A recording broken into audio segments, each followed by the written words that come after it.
নমস্কার বন্ধুরা, good morning সবাইকে।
আজ রান্না করব আমি দেশের থেকে আসার সময় কিছু বিচি শুকিয়ে নিয়ে এসেছিলাম, আর সেগুলো এখন পানিতে ভিজতে রেখে দিয়েছি।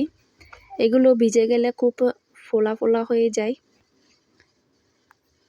এই বিচিগুলো আমি বাড়ি থেকে শুকিয়ে নিয়ে এসেছিলাম, শুকিয়ে একদম কাট করে নিয়ে আসতে হবে। আর সেগুলোই আমি সকালবেলাতে ভিজিয়ে রেখেছিলাম কিছুটা জলে। আর এদিকে কুটনোগুলো কেটে রেখেছিলাম। বিচি সাথে আমি কয়েকটা বেগুন দিয়েছি, সাথে টমেটো দিয়ে রান্না করব।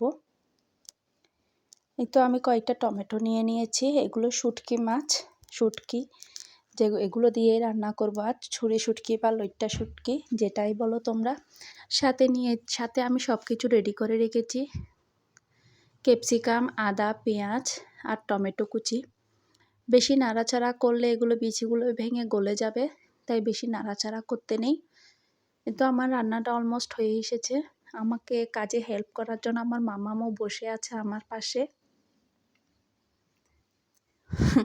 আমার সব রান্নাতেই ও সাহায্য করবে, এদিকে ওদিক ছুঁড়ে ফেলবে কয়েকটা পেঁয়াজ, কয়েকটা কাঁচা লঙ্কা, এইরকমটাই করে।